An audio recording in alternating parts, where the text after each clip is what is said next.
আজকে আমি বানাবো ভোলা মাছের পাতুরি। তার জন্য আমি ভোলা মাছটা নিয়ে নিয়েছি।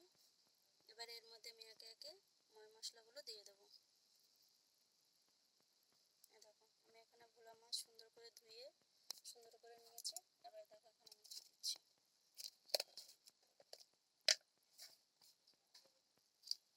এখানে আমি প্রথমে অ্যাড করে দেবো রসুন পেঁয়াজ কুচি।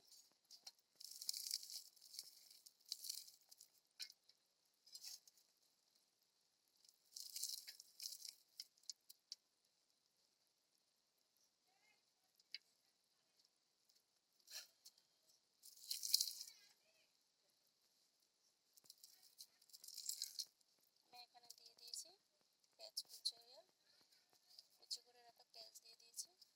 এবার দিয়ে দেবো আমি হলুদ গুঁড়ো।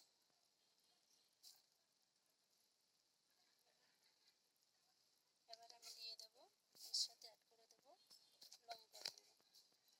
আমি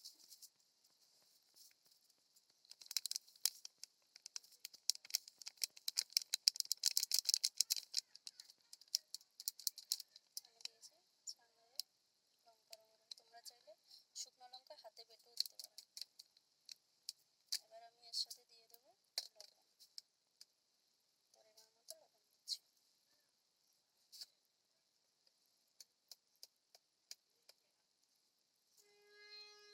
এবার আমি অ্যাড করে দেবো সরষের তেল দিয়ে আমি সুন্দর করে মাখিয়ে নেব।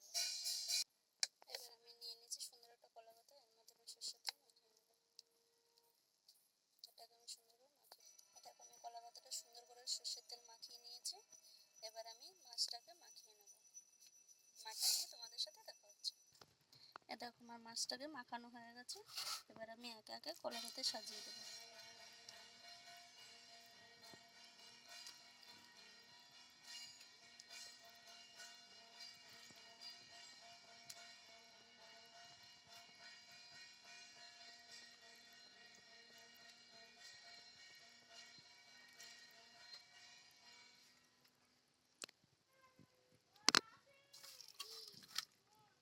এবার যে পেস্ট রয়েছে এটা মাছের উপর দিয়ে এরকম সুন্দর করে দিয়ে দেবো।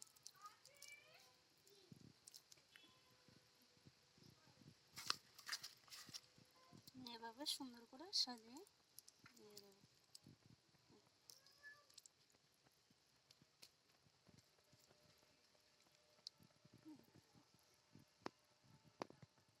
এবার আমি এই বাটিটা হালকা একটু জল দিয়ে ধুয়ে নেব। এবারে আমি এটাকে কড়াইয়ের ভিতরে তুলে দেবো। একটা ছোট্ট কড়াই নিয়েছি, আমি কড়াইটার মধ্যে এটাকে তুলে দেবো আস্তে আস্তে, যাতে পাতাটা আমার ছিঁড়ে না যায়। দেখো আমার পাতাটা কিন্তু ছিঁড়ে যায়নি, আমি সুন্দর মতো এটাকে তুলে দিয়েছি। এবারে আমি দিয়ে দেবো এটার মধ্যে যে বললাম হালকা একটু জল দিয়ে আমি এটাকে বুলিয়ে দিয়ে দেবো। এই যে আমি এটাকে দিয়ে দিলাম উপর থেকে সুন্দর করে। দেখো বেশি পরিমাণ দেবে না, হালকা পরিমাণ জল দেবে, ঠিক আছে? দেখো এবার আমি এটা আস্তে করে কড়াইতে তুলে দিয়েছি। দেওয়ার পরে এই বাটিটা বুলিয়ে যে জলটা ছিল এটা আমি মাছের মধ্যে দিয়ে দিয়েছি। এবার আমি এটাকে 15 মিনিটের জন্য হতে দেবো। হালকা বেশি হাইতে দেবো না, আর বেশি কমেও দেবো না, হালকা আঁচে দেবো। 10 থেকে 15 মিনিট হওয়ার পরে দেখো আমি এবার এটাকে দেখে নেবো যে কীরকম হয়েছে।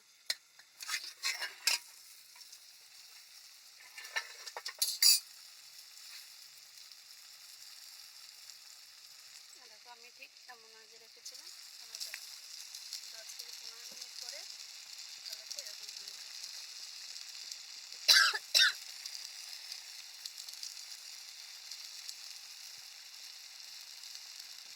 এবারে আমি এরকমভাবে ঢাকনা না দিয়ে আরও 5 মিনিট হতে দেবো, তারপরে আমি দেখা হচ্ছে। হাই বন্ধুরা, দেখো 5 মিনিট পরে আবার এসে দেখো এটা কত সুন্দর হয়ে গেছে, ঠিক আছে? দেখো নিচে ডাকটা খুব সুন্দর একটা লাগেনি বেশ। দেখো এবারে আমি এটাকে উল্টে দেবো, তার জন্য আমি একটা থালা নেব। আমি এখানে একটা থালা নিয়েছি, এবার এটাকে নামিয়ে নেব।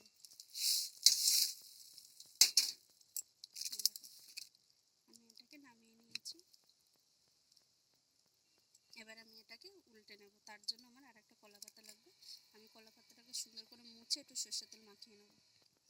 দেখো আমি এই কলা পাতাটা সুন্দর করে একটু সরষের তেল মাখিয়ে নিয়েছি আলতো হাতে, যাতে পাতাটা আমার ছিঁড়ে না যায়। এবার আমি এটাকে উল্টে নেব। তার জন্য আমি কি করব, এটার উপরে পাতাটা এভাবে করে দিয়ে দেব।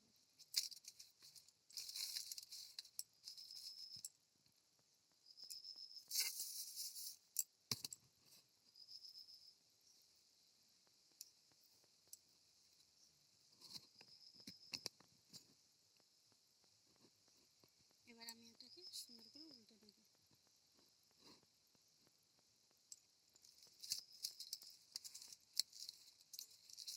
যাতে আমার পাতাটা ছিঁড়ে না যায়, আমি আস্তে আস্তে পাতাটাকে সুন্দর করে আগে উপরে দিয়ে নেব। এবারে আমি আর একটা উপরে কিছু দিয়ে, তোমরা ইচ্ছে করলে তোমরা থালও দিতে পারো, বা এরকম ঢাকনা থাকলে তোমরা এটাও দিতে পারো। এভাবে দিয়ে আমি এটাকে আস্তে করে উল্টে নেব।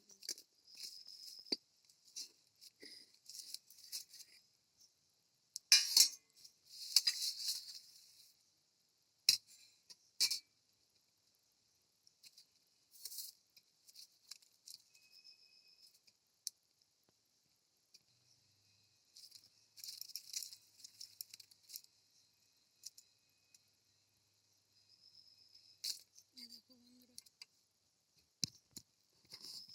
আমি এটাকে কি সুন্দর করে দেখো হালকা আছে নামিয়ে নিয়েছি।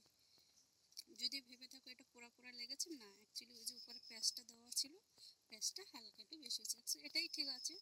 এটা বেশি না কম না, এটা ক্যামেরার জন্য বেশি লাগছে, ঠিক আছে। এবারে আমি এটাকে কড়াইতে তুলে দেবো।